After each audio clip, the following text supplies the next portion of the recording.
أعوذ بالله من الشيطان اللعين الرجيم. بسم الله الرحمن الرحيم.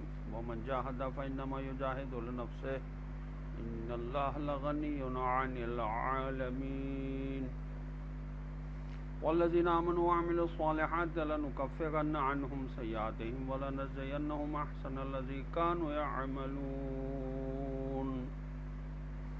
ووصينا الإنسان بوالديه حسنا وإن جاهداك لتشرك بما ليس لك به علم فلا تطعهما إلي مرجعكم فأنبئكم بما كنتم تعملون. والذين آمنوا وعملوا الصالحات لندخلنهم في الصالحين. ومن الناس من يقول آمنا بالله فإذا أوذي في الله جعل فتنة الناس ومن الناس من يقول آمنا بالله فإذا أوذي في الله جعل فتنة الناس كعذاب الله ولئن جاء نصر من ربك ليقولن إنا كنا معكم أوليس الله بأعلم بما في صدور العالمين.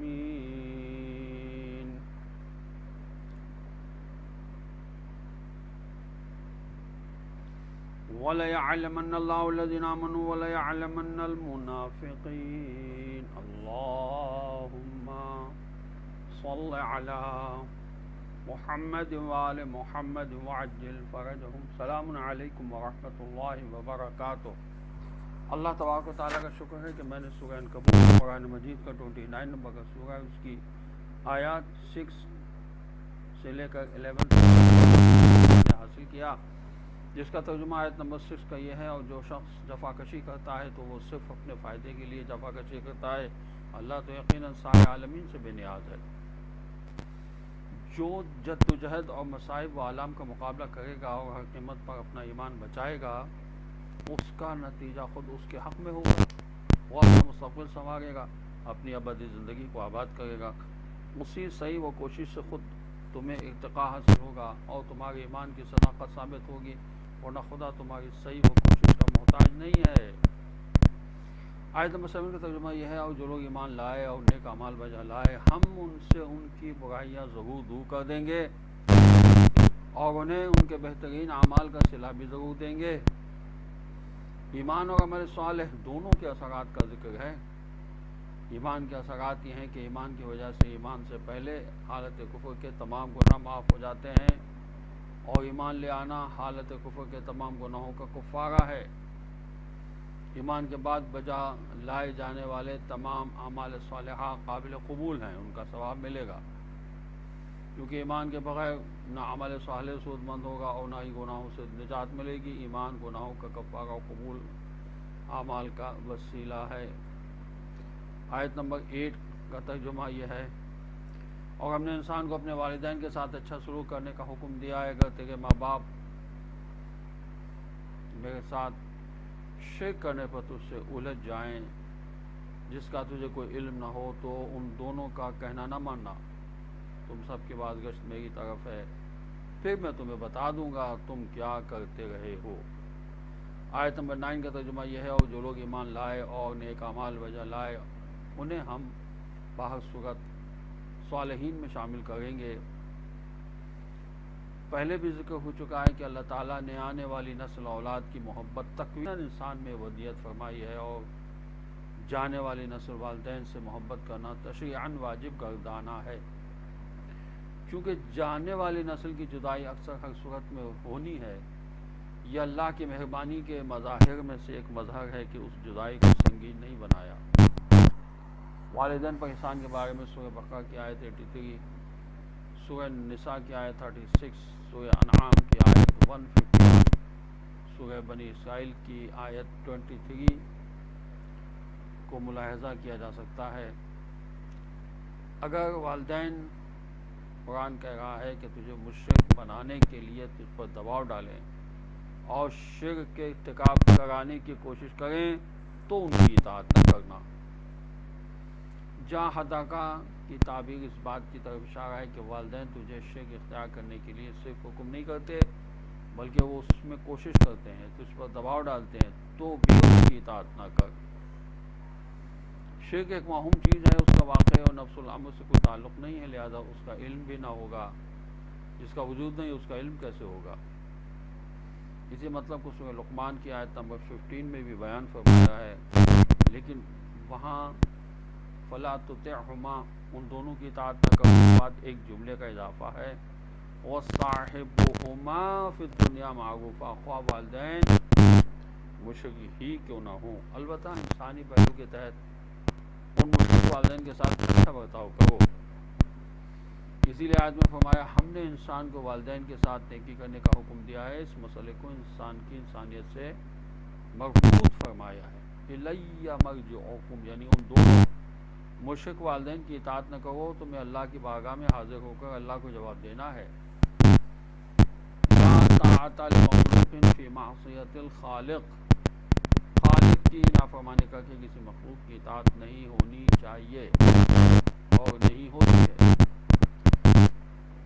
والذین آمنوا، اللہ کی بارگاہ میں حاضر ہونے کی صورت میں اللہ کا عدل قانون یہ ہے کہ ایمان واپس والے کی بنیاد پر فیصلے ہوں گے، والدین کو صرف خالق کے مقابلے پر ترجیح حاصل نہیں ہے۔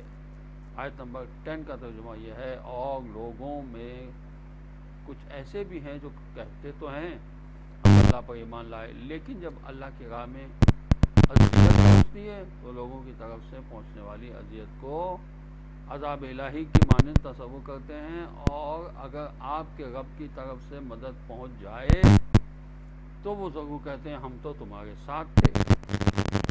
کیا اللہ کو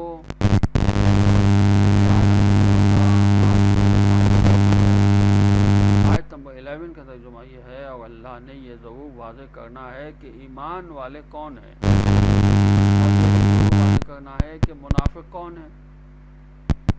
یہ دو آیات روایات کے مطابق ان لوگوں کے بارے میں نازل ہوئی جو مکے میں اسلام لائے،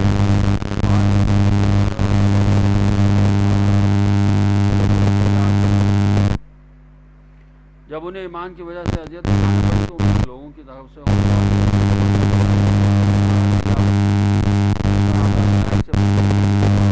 آیا جاتا ہے۔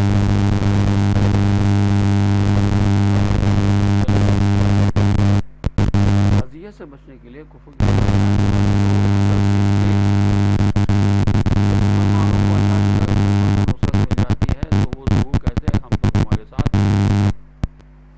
آیت کے اس جملے کی وجہ سے کچھ مفسرین خیال کرتے ہیں جو کہ مکے میں مسلمانوں کو کوئی فتح و نصرت نہیں ملی تھی۔